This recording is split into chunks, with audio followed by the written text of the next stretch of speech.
সমাপ্ত ঘোষণা করছি। এখান থেকে আর মিছিল বের হবে না, এখানেই শেষ। সবাই পড়েন সুবহানাকাল্লাহুম্মা ওয়া বিহামদিকা আশহাদু আন লা ইলাহা ইল্লা আনতা আস্তাগফিরুকা ওয়া আতুবু ইলাইক। বিসমিল্লাহির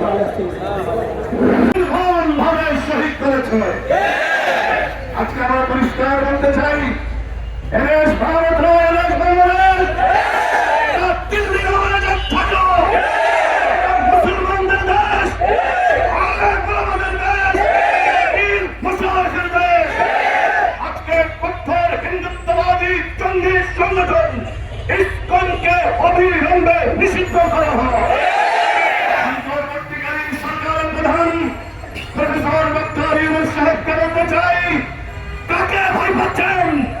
আপনি চট্টগ্রামের সন্তান, আপনার চট্টগ্রামে একজন মুসলমান শহীদ হচ্ছে, খলিদেরকে খুঁজে খুঁজে বের করে ফাঁসির কাজটা আনতে হবে। ইসকনকে নিষিদ্ধ করা হয়, এদেশের তৌহিদি জনতা ইসকনকে নিশ্চিহ্ন করে দিবে।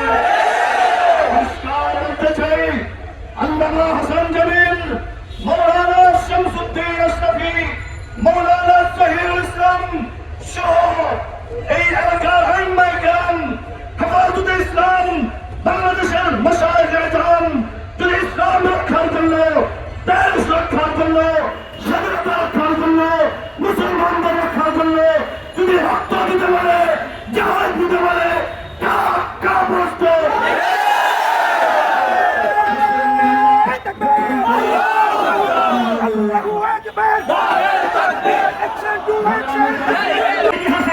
আমরা আমাদের সংসদের ভাইবোনদের সঙ্গে যে সম্প্রীতির আদর্শ আমরা বাস্তবায়ন করেছি, অটুট রাখবো। আমরা কোনো দাঙ্গা হাঙ্গামার পরে আমরা তোমাদের ভাদের পা দিব না।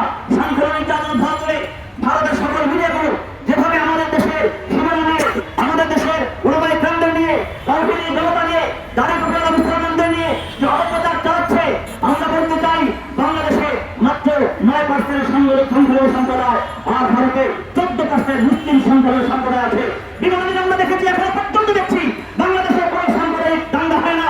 সাম্প্রদায়িক দাঙ্গা তৈরি করে ভারতে অসংখ্য অসংখ্য অগণিত লক্ষ লক্ষ মুসলমানদের নির্যাতন করছে তোমরা আন্দোলন। বিশেষ করে গুজরাটে, কেরালায়, কাশ্মীরে, বিভিন্ন প্রদেশে মুসলিম সংখ্যালঘুদের নির্যাতন, নিপীড়ন আমরা প্রতিনিয়ত দেখি। অতএব সংখ্যালঘু সম্প্রদায়ের নির্যাতনের টঙ্কা ব্যবহার করে আমাদেরকে যেমন করে তোমরা আমাদেরকে যেমন করে তোমরা কণ্ঠে দেওয়ার চেষ্টা করছে, তোমাদের পাতা ফাঁদে তোমরা পা দিয়েছে। অতএব আমরা সতর্ক করে বলতে চাই, এখনো সময় আছে। সেই গণতন্ত্র প্রতিদিন তোমাকে সতর্ক করে বলতে চাই, এখনো সময় আছে, সতর্ক হয়ে যাও। আমরা বাংলাদেশে কোথাও করবো না। এবার যদি প্রয়োজন হয় আমরা ভারত, দিল্লির দিকে নামাজ করে তোমাকে আমাদের দপ্তর থেকে ফিরিয়ে দিয়ে সেই সাপের বিদ্যা ভেঙে দেবো।